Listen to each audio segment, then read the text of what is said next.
Luto kami lang. Kahit na baliktad ko sinaksak mo. Magandang araw mga kaibigan. Ngayon po gagawa po ako ng panibagong pangmeryenda na naman po namin ay ang sweet corn. Ito po sweet corn, steamed sweet corn. Tapos ang mga ingredients po natin ay ang rice flour, giniling na bigas at saka cassava flour. Tsaka coconut milk, sugar, vanilla powder, asin at saka itong mais. Ito naman siya sa pinakaputi niya. Bigas din, giniling na bigas, tapioca flour, cassava flour, tsaka gata. Ayan, ito na po siya. Blender na po natin ito. Ilagay ko po siya dito sa blender natin. Ito na po siya. Ilagay ko na po itong gata natin na 350 ml. 350 ml. Tapos, maglagay po ako ng tubig na 50 ml na tubig. Blender po natin ito. Ito siya, oh. Ayan. I-blend, strainer po natin.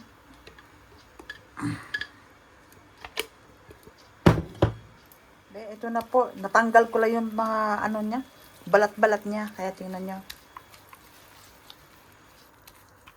Ihalo ko na po itong sugar natin. 1 cup sugar po ito, 1 cup.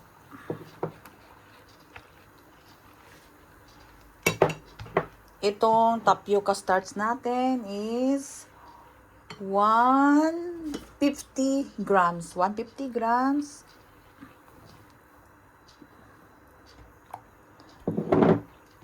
Rice flour, 50 grams. Mix tayo. Mix lang po natin, ha. Lagay ko na po itong vanilla powder natin. Kung walang powder, pwedeng liquid. Tsaka itong salt, 1/2 teaspoon. Halo-halo lang. Maglagay lang po ako ng food color na yellow.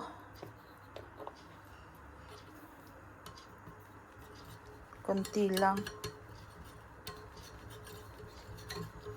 Ayan. Para mag-ano lang yung yellow niya. Buhay. Ayan siya. Ito naman po ngayon yung pinakaputi natin. Kasi dalawang layer.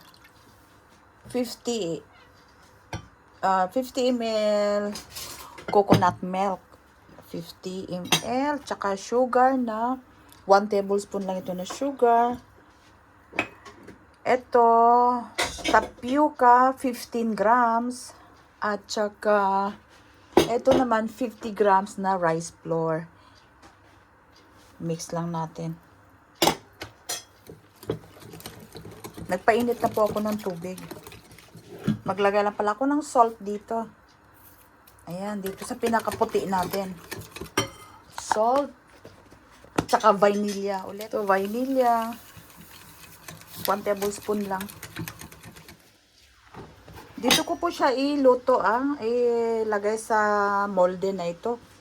Flour molde natin.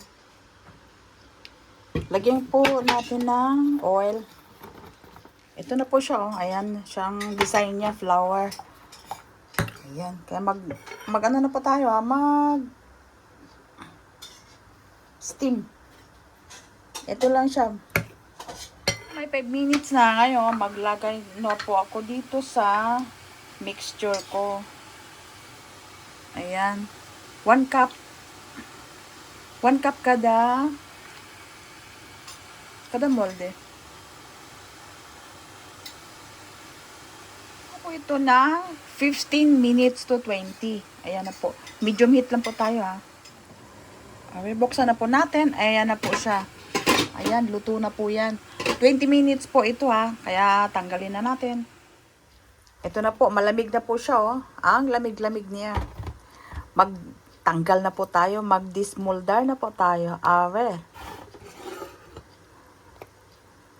Wow! Tingnan niyo, ang ganda ng ano niya. Uy, ganito pala.